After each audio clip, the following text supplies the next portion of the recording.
Bantu banget dalam proses mempercepat penurunan berat badan. Aku tuh mantan 75 kilo dan sekarang tuh aku berat badannya 64 kilo dan aku masih berjuang di 48 kilo, masih kayak 16 kilo lagi aku harus berjuang gitu.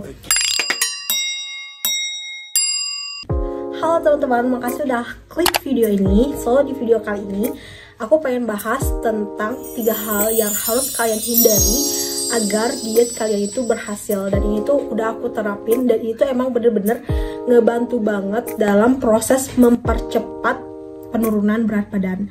So apa aja 3 hal ini gitu. By the way, aku mau kasih tahu juga bahwa aku tuh mantan 75 kilo dan sekarang tuh aku berat badannya 64 kilo dan aku masih berjuang di 48 kilo, masih kayak 16 kilo lagi aku harus berjuang gitu. Jadi ini adalah playlist di perjalanan dietku. So di video kali ini aku bakalan kasih rahasia. Ini rahasia ya, rahasia buat kalian yang pemula banget di diet, karena ini tuh yang tahu ini tuh pasti orang-orang yang udah lama banget diet gitu, karena ini tuh bener-bener rahasia menurutku ya. So langsung aja kita ke poinnya.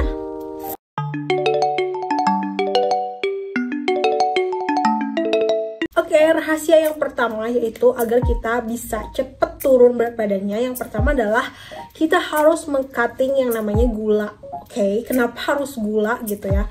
Jadi di urutan yang paling pertama itu aku urutkan gula, karena gula itu yang paling jahat buat diet. Karena gula itu yang pertama, dia itu nggak ada kandungan gizinya gitu ya. Itu satu. Yang kedua, dia itu kalorinya tuh banyak. Kalau kita konsumsi gula dengan jumlah yang banyak, itu kalorinya tuh banyak banget. Yang ketiga, dia itu bisa mempercepat pembentukan cadangan energi di tubuh kita.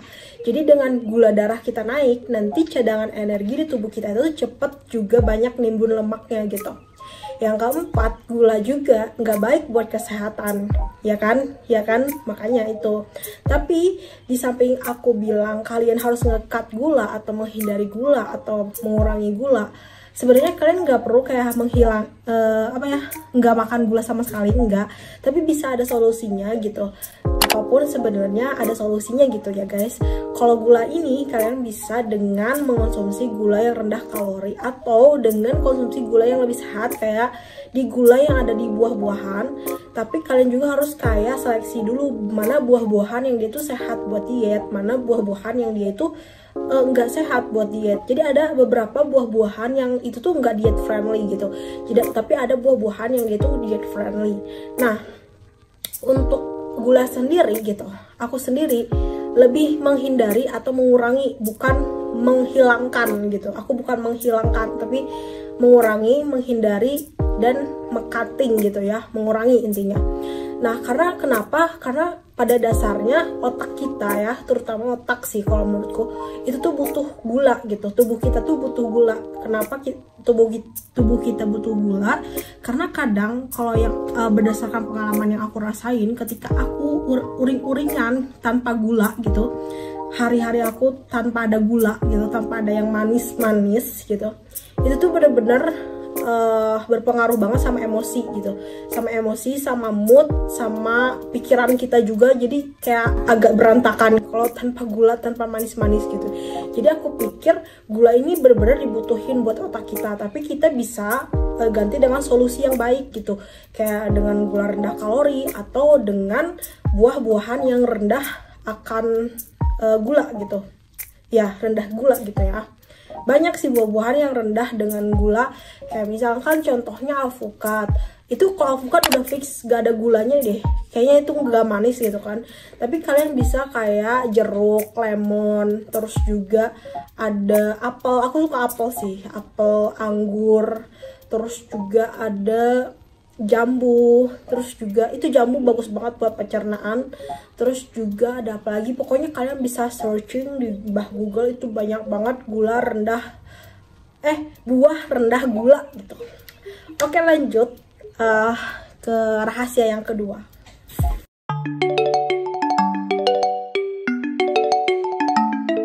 Yang kedua kedua adalah kurangi minyak. Minyak itu kan banyak ya, ada yang minyak jahat, ada yang minyak baik. Nah, di sini aku menyarankan yang minyak jahat. Minyak jahat itu apa? Contohnya tuh minyak goreng atau minyak kelapa. Kalian, kalau kenapa aku menyuruh kalian menghindari minyak-minyakan ini, karena minyak ini tuh bisa menambah kalori sama kayak gula gitu. Tapi ini tuh enggak nambah gula darah, tapi nambahnya kolesterol kalau minyak ini gitu ya. Jadi kalau minyak ini dia itu nambahnya kalori dan nambah kolesterol.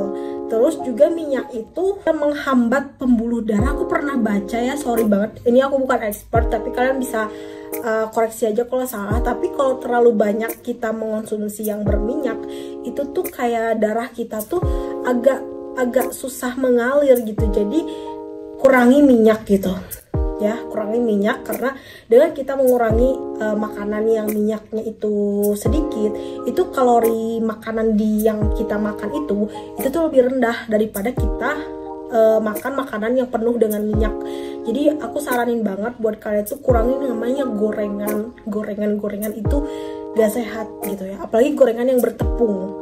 Kalau gorengan kayak telur dadar kayak gitu aku masih kasih toleransi, karena aku juga masih mengonsumsi itu gitu, kayak telur ceplok, telur dadar, atau goreng ayam kayak gitu aku masih kayak mentoleransi karena itu ada protein hewaninya gitu. Tapi kalau misalkan kayak gorengan yang bertepung, berkarbohidrat, yang apalagi yang simplex, itu menurutku kayak kurang sehat dan itu kalorinya tinggi banget, gulanya tinggi banget, so lebih baik kalian hindari. Solusinya apa untuk minyak ini gitu? Kalau untuk minyak ini solusinya aku lebih ke kalian beli teflon anti minyak atau air fryer. Sebenarnya kok air fryer ini tuh agak makan listrik sih ya. Aku punya di rumah air fryer, nggak kepake sama sekali karena listriknya gede banget. Terus juga kalau misalkan mau yang lebih healthy banget itu kalian beli teflon anti minyak. Jadi bisa kayak goreng tanpa minyak. Walaupun kadang aku ujung-ujungnya juga tetap harus ada minyak dikit banget gitu. Jadi dikurangi kapasitas minyaknya lagi gitu. Terus juga bisa dengan mengganti pakai minyak yang lebih baik kayak minyak zaitun. Nah, minyak zaitun ini jujur ini tuh agak mahal karena aku pernah lihat di supermarket itu harga minyak zaitun tuh kayak sebotolnya tuh bisa sampai 60 ribuan gitu. Aku lupa. Pokoknya agak mahal dibandingkan minyak biasa gitu. Tapi kalau misalkan kalian pengen yang lebih healthy ya minyak zaitun gitu solusinya gitu. Atau kalau misalkan kalian gak mampu ya bisa mengurangi minyaknya, si kadar minyaknya itu dengan, atau enggak kalian beli teflon anti minyak. Walaupun kadang aku punya teflon anti minyak, ujung-ujungnya juga harus tetap pakai minyak sih guys. Jadi minyaknya tuh sedikit banget gitu. Lanjut ke rahasia yang nomor 3.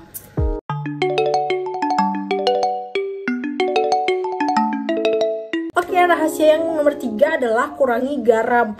Oh my god, kenapa garam ini harus dikurangi? Karena sebenarnya garam itu nggak nambah kalori ya, tapi garam ini bikin bloating gitu. Kenapa bikin bloating? Karena sesuai dengan pengalamanku, kalau aku mengonsumsi cemilan yang bergaramnya tinggi, natriumnya tinggi, atau mie instan kayak gitu-gitu, itu tuh bener-bener aku tuh perutnya pertama cepat buncit, pipiku cabi banget, terus juga badanku gelambiran gitu, dan itu tuh bener-bener bikin bloating loh guys. Jadi garam yang berlebihan dikonsumsi itu juga nggak baik. Jadi makanya ada solusinya gitu dengan garam ini. Apa itu solusinya? Ya garam Himalaya atau sea salt gitu. Dulu waktu tahun 2020 aku pernah mengganti garam aku tuh ke garam Himalaya yang pink. Itu satu bungkusnya itu 20 ribuan gitu, agak mahal sih ya. Tapi itu lebih sehat, lebih diet friendly. Bahkan untuk yang punya penyakit darah tinggi itu lebih bagus daripada garam yang biasa gitu ya. Nah, jadi aku tuh mengurangi garam. Aku lebih prefer untuk menambahkan micin daripada garam gitu. Jadi aku jujur selama diet aku tuh bener-bener mengurangi banget yang namanya si garam gitu. Karena aku takut tubuhku bloating gitu. Kalau misalkan aku terlalu over mengonsumsi garam. Jadi aku kurangi garam, aku kurangi minyak, aku kurangi gula. Itu bener-bener kayak the best combo untuk kita turun berat badannya itu cepet banget. Jadi bener-bener nggak kerasa. Mungkin karena dari makanan yang hambar dari menu diet yang kan kalian bisa pahami lah ya. Aku nyuruh kurangi gula, kurangi minyak, aku nyuruh kurangi garam. Itu tuh kalau misalkan kita terapkan di keseharian menu diet kita, itu tuh pasti si makanan tuh gak jauh-jauh dari hambar dan tidak gurih gitu. Tapi aku pribadi lebih, gak tahu kenapa aku tuh lebih suka lebih banyak micin daripada garam gitu. Jadi aku bener-bener garam tuh aku dikitin banget gitu. Nah jadi kalau yang aku rasain berdasarkan pengalaman aku, ketika aku mengurangi 3 komponen itu, aku ngerasa banget kalau tubuh aku tuh nggak bloating yang pertama, jadi nggak kayak gelambir gitu, perutku tuh nggak buncit. Terus juga yang paling aku rasain ketika aku ngurangi gula ya, itu aku ngerasain banget nafsu makanku tuh nggak terlalu over banget. Jadi kadang kalau aku misalkan dalam sehari aku misalkan makan makanan yang manisnya jahat gitu, itu aku bisa nafsu makan tuh tinggi banget, yang kayak tinggi banget. Tapi kalau misalkan aku dari pagi sampai malam atau sampai sore lah ya, makan makanan sehat, itu nafsu makan aku tuh terjaga banget, bener-bener terjaga banget. Apalagi kalau aku nerapin si 3 yang tadi aku bilang, 3 rahasia itu. Aku ngurangin gula, aku ngurangin minyak, aku ngurangin garam. Itu bener-bener kayak ngerasa dietku tuh jadi berhasil banget gitu. Dan itu yang aku alami, yang aku lakukan pada tahun 2020. Dimana di tahun 2020 lalu aku turun sampai 52 kilo. Dimana aku ganti gula, aku pakai diabetasol, terus minyak aku kurangi banget. Aku nggak hilangkan, aku kurangi. Terus juga kebanyakan itu aku makan makanan yang direbus-rebus daripada digoreng-goreng. Terus yang ketiga itu aku garam. Untuk garam itu aku kurangi banget. Kalau misalkan kalau sekarang kurangi, kalau dulu aku beli garam Himalaya, tapi sekarang aku malas beli garam Himalaya karena terlalu mahal. Jadinya aku kayak kurangi aja garamnya. Aku lebih banyakin micin atau enggak Masako. Sebenarnya Masako juga termasuk garam dan natrium, tapi agak better lah dibandingkan kayak garam. Soalnya bener-bener aku kayak garam tuh bener-bener bikin tubuh aku bloating.